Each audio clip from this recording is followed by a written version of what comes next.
sa Nijing. Walang Bendix yan. What? So yun na nga mga ka-positive, no? Magandang araw po sa inyo. It's me, Daddy Vlog. Hello! So, bago ko ituloy itong pagpapahirap sa motor ko, Big shoutout muna sa mga subscribers ko sa YouTube and followers ko sa FB page, no? Ayan. don't worry mga ka-positive, no? More DIY videos to come. So, stay tuned. Gusto ko yan! At yun, bago ko malimutan, no? Maraming salamat kay Mayor Charlie sa mabilisang responde ng kickstart ko. So, yun. Magkakasubukan na ng 2-stroke scooter dito sa may Blackwall. Located yan sa may Laurel, Batangas. Kung gusto mong i-challenge yung sarili mo, pati yung motor mo, recommended ko ang trail na to. Paano masabi? Ewan ko nga kung anong history nito eh. Bakit Blackwall ang tawag? So, i-google nyo na lang mga ka-positive, no? Medyo kinakabahan kasi ako eh. Baka tumirik ako mamaya sa taas. Yung mga kasabayan ko kasi ngayon, puro all scam ang makina. Kaya ramdam ko na to. Bale, enjoyin ko na lang ang pag-ahon, lalo na yung view. So, samahan nyo ako hanggang taas mga ka-positive, ha? So, let's go. Let's do this.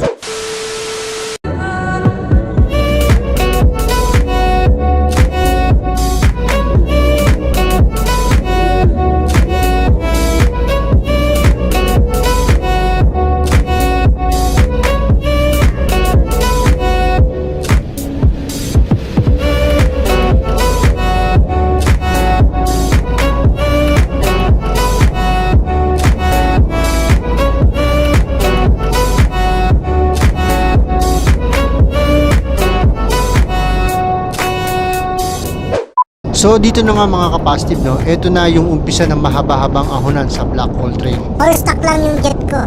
What? Kung balak nung tahakin tong trail na to, mag-isip-isip muna kayo. Maganda-gandang kasing challenge to. Basta lakasan lang ng loob, tiwala sa motor. At dapat naka-full tank ka rin, no?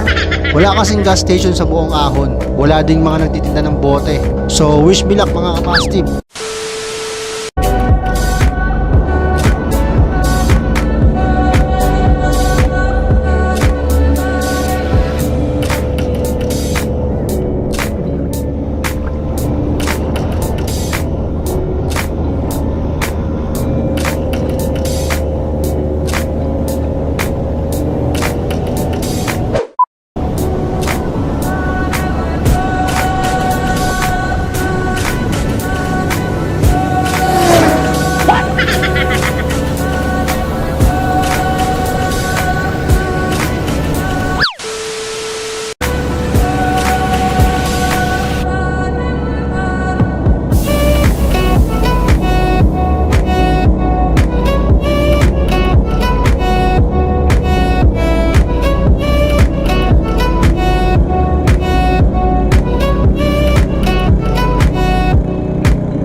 Oh my god.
So eto na nga mga kapasitive, no? Malapit na.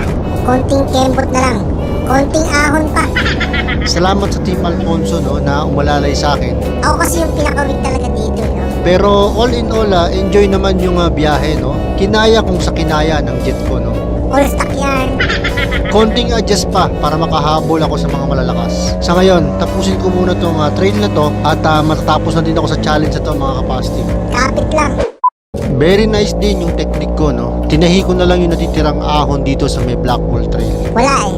Wala na akong magagawa kundi tawanan yung sitwasyon.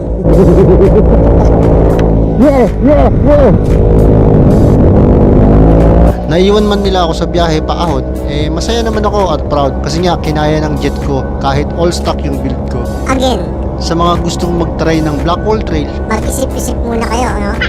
lalo sa mga 2-stroke all stock na gaya ko. Pero bottom line ng biyahe na to, masaya at enjoy. Lalo kasama ko sila sa experience na to.